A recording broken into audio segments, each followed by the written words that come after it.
За тэгээ мэдээж одоо хамгийн чухал төсөл ажлуудыг бол дэмжиж явж байгаа. За үүний хажуугаар зайлшгүй бас хэрэгжүүлэх шаардлагатай ажлууд байна гэж харж байна. Үүнийг бас тухайн байршил бүр дээр нь тодорхой асууя. За хамгийн түрүүнд нийслэлийн засаг даргын зүгээс хороодын засаг дарга нарын эрхийг одоо хийх ажлыг үүргийг нэмэгдүүлж бүр тодруулбал санхүүгийн хувьд бас тодорхой хэмжээний төсөв баталж за дээр нь нийтийн аж ахуйн ажлыг хороодод хариуцуулнаа гэсэн бодлого барьж байгаа гэдгээ хороодын засаг дарга нартай уулзахдаа хэлсэн байсан. Тэгэхээр энэ ажил одоо ямар шатанд явж байгаа вэ гэдгийг тодруулж асуумаар байна. Мөн одоо 20 минутын хот байгуулах төлөвлөгөөтэй холбоотойгоор энэ ажил хэрхэн уялдах вэ гэдгийг нэгдүгээр тодруулж асууя. За хоёрдугаарт хороодын засаг дарга нараас ирдэг нэг юм санал байна. Энийг холбогдох байгууллагууд анхаарал үзээч. Тэр юу вэ гэхээр тухайн хорооны газар нутагт барилга байшин барих, за мөн дид бүтцийн ажил хийх, зам одоо тавих тохиолдолд зургийг хийгээд баталгаасаа өмнө ер нь тэр ажлыг хийхээсээ өмнө тухайн хорооны засаг дарга нараас санал аваач. Болох юм уу, болохгүй юм уу? Хэдэн айл одоо тухайн газарт нь хамаарж байгаа. Өөр ямар асуудлууд байгаа гэдгийг судлахгүйгээр шууд зураг гаргаад төлөвлөгөө гаргаад тэрийгэ баталчаад хорон дээр шууд авчираад энийг хийн, ингэн тийм гэж тулгадаг асуудал их байна. Тийм болохоор энэ дээр бас одоо бидний саналыг сонсож байгаа ч гэсэн ийм санал хороодын засаг дарга нараас маш их ирж байна. Тэгэхээр энийг бас санал болгож хэлмээр байна. За дараагаар нь сургууль цэцэрлэгтэй холбоотой асуулт асууя. За амар төвшин дарга бас нэлийн идэвхтэй боловсролын асуудал дээр анхаарад ажиллаад байна гэж би бодож байна. Хотын орлогч болон нийслэлийн боловсролын газрын одоо дарга амар төвшин дарга.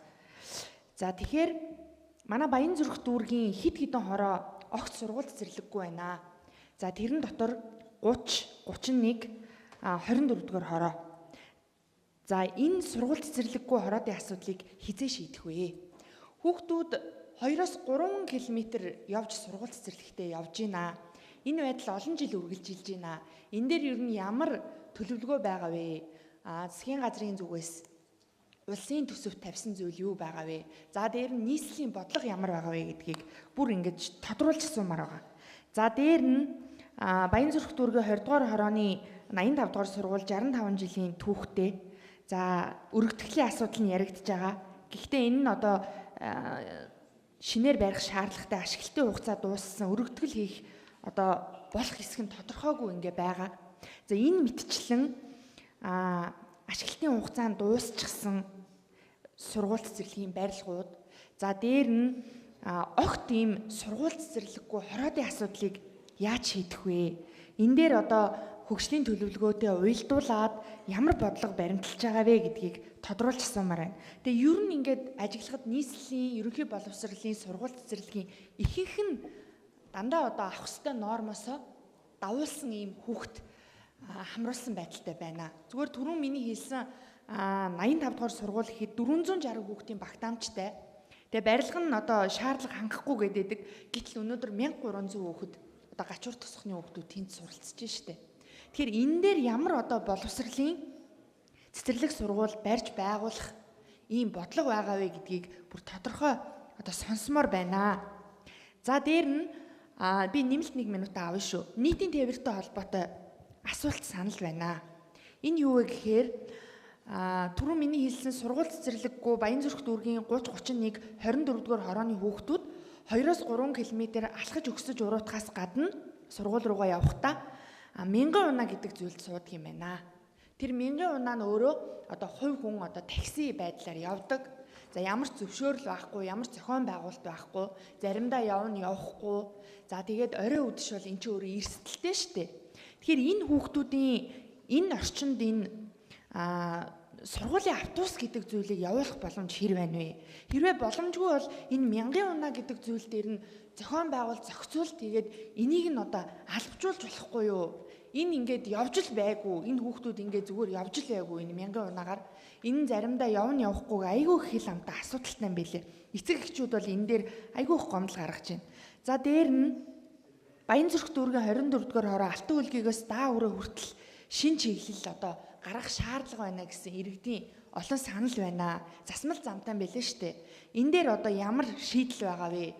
Мэргэжилтний олон холбогдох хилц албаны дарганараа нэг очиод газар дээр нь нийтийн тээвэр үзүүлчмээр байна. Дандаа ингээд нэг алсаас ханддаг, харьцдаг, сонсдог, ирж үздэггүй гэсэн гомдол нийтийн тээвэртэй холбоотой бас хороод дээр бэлээ шүү. Дараагаар нь 10 дугаар хорооны 142 дугаар сургууль руу явдаг ирдэг маршрут гаргах шар хад улаастай 70 дагаад одоо явдаг автобус хүртээмжгүй байна. Тэгэхээр энэ маршрутыг 3 км одоо алхаж байгаа 4 км ийм боломжтой юу хүүхдүүдэд зорчих ийм автобусны чиглэл гаргах боломжтой юу гэд иргэдээс бас санал ирсэн. Тэгэхээр энэ хоёр чиглэл дээр шинээр маршрут гаргах боломжтой юу судалж үзсэн үү? Судалж үзээгүй бол одоо шаардлагатай бол хамтдаа яваад очиод судалж үзье. Дээр нь тэр мянган унаан дээр нэг зохион байгуулалт хийж өгөөч. Тэгэхгүй бол бид нар заавал аюул эрсдэл гарсныхан дараа араас нь бас дуурах шаардлагатай биш шүү дээ. Энийг хэлмээр байна. За эдгээр зүйл дээр асуултын хариулт авъя. Даваа талаа орлогч эхэлж хариулъя. Дараас нь намар төвшин. За тэгээд боловсролын хэлтсийн дарга шаардлагатай бол хариулна. Нийтийн тээврээс юм байгаа лээ. Нийтийн тээврээс хүн байна уу? За нийтийн тээврээс нэмж хариулна. Даваа талаа орлогч. За оюун зүйл төлөөлөгчийн асуултанд хариулъя. За нэгдүгээр асуудал дээр хороодуудад эрх мэдлийг бас задлж өгөх нийслэлийн засаг даргын бодлого явьж байгаа. Үүний хүрээнд 2025 онд сая хот нийтийн тогтчлтын тал дээр бол нийслэлийн 204 хороодын засаг дарга нарт бол тодорхой хэмжээний хот тогтчлтын зардлын эрх мэдлийг өгч ажилбаруудыг хийсэн. Үе шаттайгаар 2-3 хэлцүүлгүүдээр хороо бүр дээр тулгамдсан одоо хот нийтийн аж ахуйн тогтчлтын талаар бол тайлангуудыг бас сонссон байж байгаа.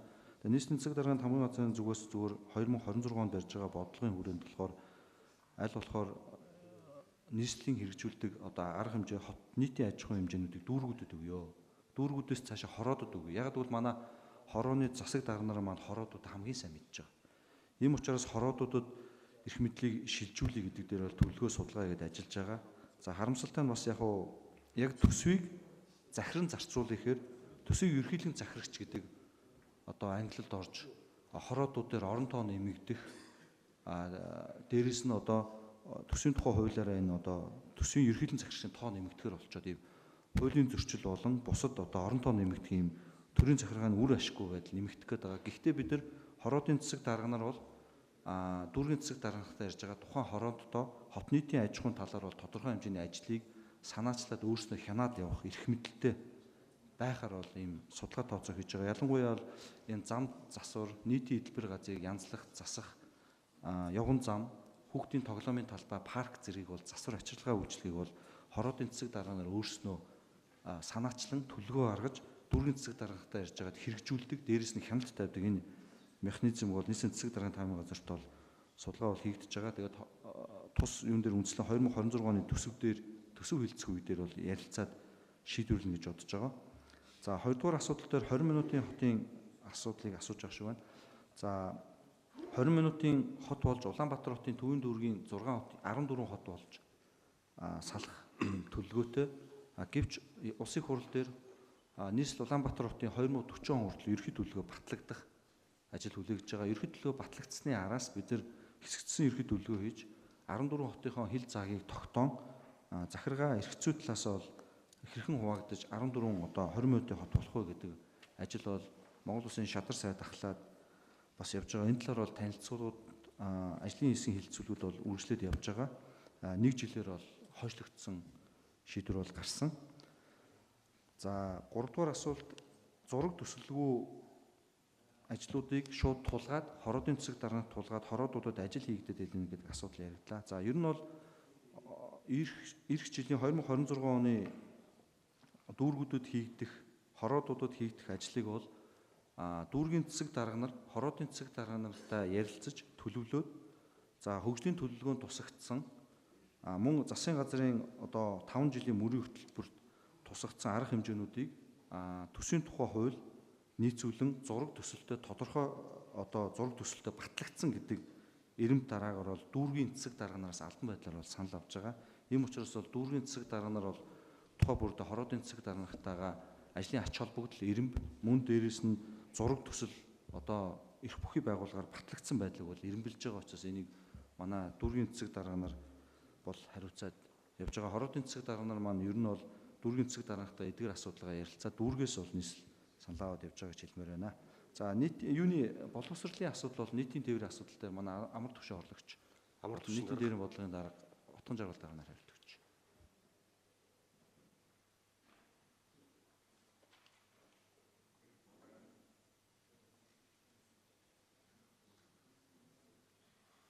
Амар түвшин төлөөлөгчийн микрофон. За Баян Зөвхөн нийтдээ бол 8 сургуулийг дахиж нэмж шинээр барьж байгуулж иж ерөнхийдөө бидний одоо өнөөдөр ойлголттой байгаа анги дүүргэлт нэг 35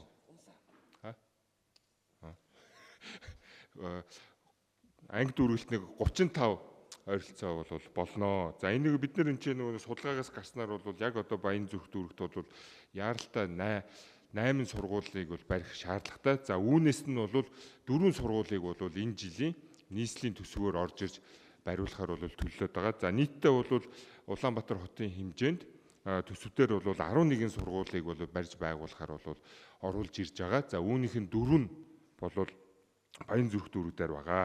Тэгээд тэр дараа жилд нь дахиж нэмэлтээр дүүргийг тавьж өгөөд ерөнхийдөө Баян Зөвхөн дүүргийн сургуулийн асуудал ерөнхийдөө бол жигдэрнэ гэсэн бол урьдсан байдлын төлөвлөлтөй явж байна.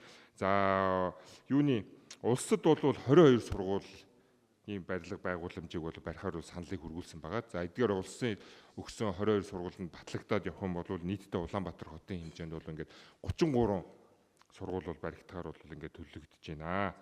За үүнээс гадна дахиад Улаанбаатар хотод 87 сургууль цэцэрлэгийг барьж байгуулж иж бид нар энэ хүртээмж гэдэг асуудлыг бол нэг мөсөн бол шийдвэрлэнэ. За үүнийг бол хаана барьж байгуулах уу, хаана энийг зохион байгуулах уу гэдэг бүх судалгаа тооцоолыг гаргаад за нөгөө алдартай боловсролын яамдаа хүргэсэн байгаа. За тэгээ манай яамныхан тэрийгээ тэгээд авч үзээд судлаад ажил хэрэг болох бах уу. Ямар ч өнөөдрийн улсын их хурлын чуулганаар Наранбаяр сайд намайг бас нэлээ юмар ярьчлах шиг байна. Нийслэлийн орлогчныг поп гар гэж явуулах шиг. Би уг нь бол нэг сандал ширээ нийл хэрүүл хийсэн шүү дээ. Тэрнээс бол нэг өөр юм хийгээгүй. Тэгээ бас буруутчлах шиг байна. За ямар ч юм бол нэг тийм байгаа. За дээрэс нь бид энэ баригдсан сургууль цэцэрлэгийнхээ насжилтын асуудлыг бол бид маш тооцоолох ёстой. Одоо шинээр сургууль цэцэрлэг барихынхаа зэрэгцээгээр бид нөгөө хуучин сургууль цэцэрлэгээ засварт нь анхаарахгүй бол нөгөө баригдсан сургууль цэцэрлэг манд барьж байгаа сургууль цэцэрлэгтэйгээ тэмцээд баг нурж ойчих дээр ингээ баг тулчаад байгаа. Манай нийслэл Улаанбаатар хотын нийт сургууль байгаа шүү дээ. 171 сургууль яг өнөөдрийн байдлаар бол үйл ажиллагаа явуулж байгаа. За эдгээр сургуулиудын 55.3% нийтдээ бол 132 сургууль гэсэн үг те 16 жилээс бол дээш насжилттай болцсон. За цэцэрлэгийн 31.8% буюу бас дахиад нэг 130 гаруй цэцэрлэг ингээд 16 жилээс дээш насжилттай болцсон.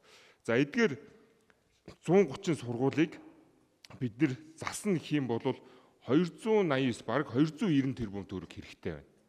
За 130 цэцэрлэгийг бид нэр ингээд бүгднгийн засч янзлна гэх юм бол 214.5 тэрбум төгрөг ингээ хэрэгтэй. Ингээ нийтдээ 504.4 тэрбум төгрөг одоо ингээ насжилж байгаа сургуулиуд дээр ингээ зарцуул засахгүй бол ингээ бараг болохоо байх тийшээ ягаад бараг ингээ хагас их 80 төгрөгтэй ингээ сургуулиудынхаа засвар үйлчилгээндээ бас ингээ хандуулахгүй бол болохгүй болсон ийм нөхцөл байдал ирчээд байна. Тэгэхээр бид нэр энэ жилдээ ч гэсэн дараа жилдээ ч гэсэн сургууль барина. Дээрээс нь баг сургууль барьж байгаатай адилхан төсвийг сургуулиудын их засварууд дээр ингээ тавьж өгөхгүй бол болохгүй болж байгаа ийм асуудал бас тулгараад байгаа. За манай боловсролын газрын амтчин дарга тодруулаад илүү дэлгэнгүй хариулт нэмэлтээр өгөөрэй.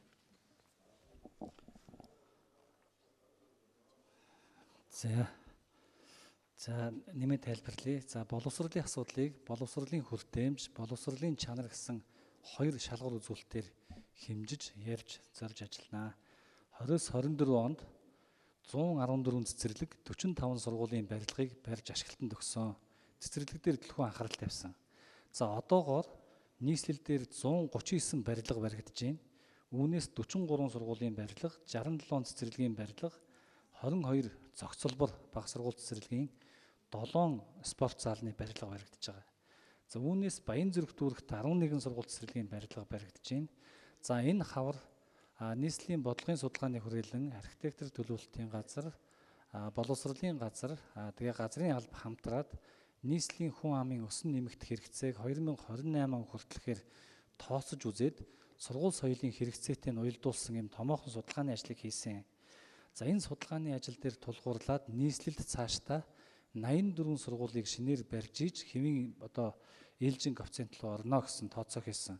Тэгэхдээ энэ нь юу гэхээр нэг өсөн нэмэгдэх хүүхдийн тоо уялдуулаад. За энэ хүрээнд Баян Зүрх дүүрэг дээр 8 сургуулийг цаашд шинээр барих шаардлагатай гэд газрынх нь байршил болон барилгын нь хүчин чадлын тооцоо судалгаа гаргасан. За үүнтэй холбоотойгоор газар чөлөөлтийн төсвийг энэ 100 нийслэлийн иргэдийн хурлаас шийдсэн байгаа. За одоогоор боловсролын яамд эдгээр барилгуудыг барихтай холбоотой саналуудыг хургуулсан. За боловсролын яамнаас Азийн хөгжлийн банкны зээлээр 150 сая долларын зээл авж байгаа. Энэ дээр нэлээд барилгачдыг хийхээр төлөвлөж байгаа. Тэгэхээр энэ дотор 37, 13, 82, 24 гээд хорооны барилгууд бас яригдж байгаа. За энэ бас ингээд улсын төсвүүдээр болон энэ барилга барих асуудал эцлэгдэхээр энэ нийслэлийн төсөвтэй нь бас уялдуулаад ямар ч байсан нийслэлийн барилгын жагсаалтын дотор Баян Зүрхийн асуудлыг тусгаалan анхаарч явна. За нийт энэ 84 сургууль барих ёстой гэсэн хэрэгцээ шаардлага дотор Баян Зүрхийн 30, 31, 24 дугаар хооны барилгуудын бас тооцоолол явж байгаа. Тэгэхээр ер нь бол одоогоор бид нарт энэ нийслэлийн хүртээмжийг нэмэгдүүлэхтэй холбоотой тооцооллыг бол маш сайн бүх мэргэжлийн байгууллагууд хамтарч тоогоо нэг болгосон. Улсын их хурл болон боловсролын яамны ажлын хэсгүүдтэй бол бүх зарчмын саналуудаа нэгтгсэн хаана ямар хүчин чадалтай барилга барих. Одоо үүнийгээ улсын төсөвт суулгаад барих ажлууд дээр бүгдээр анхаарал тавих юм бол энэ асуудал шийдэгдэх боломжтой гэж үзэж байгаа. За дээр нь түрүүн орлогчийн хэлсэн барилгыг барихаас гадна барилгын зориулттай сургууль цэцэрлэгээр ашиглах зориулттай барилгуудыг худалдан авч байгаа. 2025 онд нийслэл 6 цэцэрлэгийг барилгыг худалдан авсан. За мөн ийм ижил төвчний боломжтой барилгуудыг бас судалж байгаа. За засварын ажил дээр өмнөх жилүүдэд нийслэлээс 7-8 тэрбум төгрөг баталж хэрэгжүүлж исэн бол энэ. За нийтийн тээвэр отгон жаргал дарга. Баян Зүрх төлөөлөгчийн асуултанд хариулъя. За Баян Зүрх дүүргийн 30, 31 дугаар ороо 26 дугаар орны засаг дарга нартай бид нар уулзалт зохион байгуулж байгаа. За судалгааны дүн арайхан гараагүй байна. Эх 7 хоногт маршрут нэмэх энэ талаар бол шийдвэр гаргана. За түрүүний ярьсан тэр хүүхэд 1000 төгрөгөөр яваад байгаа гэсэн мэдээлэл бол одоогор манад ирээгүй байна. Энэ асуудлыг би ч өөрөө судалж тантай уулз шийдэх арга зам эрэлхийлье. Баярлалаа.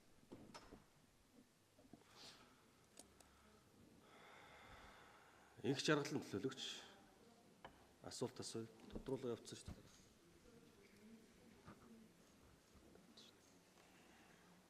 Асуух. Тодруулга оюун зүйл төлөөлөгч. Тэгэхээр 1000 унаагаар явдаг мэдээлэл ирээгүй гэдэг чинь та тэнд хинтэй ч уулзаагүй, танаа байгууллагын хүмүүс тэнд хинтэй ч очиж уулзаагүй л гэсэн үг. 1000 унаа явдаг гэдгийг 30, 31, 24 дугаар хорооны баг нохооч мэднэ. Ийм хариулт өгж болохгүй. Та тэнд аюулгүй байдлыг хангах тал дээр ямар зохион байгуулалт хийх үү, яах вэ, нийтийн тээврийн үйлчлэгээр иргэд хүүхдүүд ахмадуудад яаж үйлчлэх үү гэдгээ бодох ёстой шүү дээ.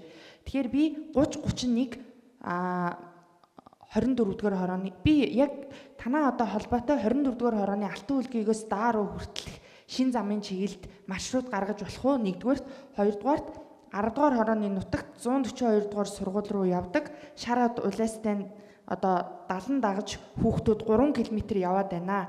Тэгэхээр энэ маршрутыг 142 ороход чиглэл гаргаж болох уу гэсэн хоёр тодорхой асуулт асуусан шүү дээ. Тэгэхээр би энэ дээрээ л хариулт авъя.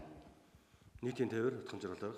За саяны ярьсан тэр 2 км маршрут сунгах асуудал бид нар судалж байгаа. Яг хэдэн хүүхдийн тоо байна, хэрэгцээ шаардлага юу байна гэдэг дээр маршрут нэмэхээр чиглэлээд ажиллаж байна. За тэр 1000 хүүхэд 1000 төгрөгөөр зорчиж байгаа асуудал үнэхээр над дээр бол ирээгүй. Би өөрөө биечилж очиж байдлыг судалж асуудлыг шийдье.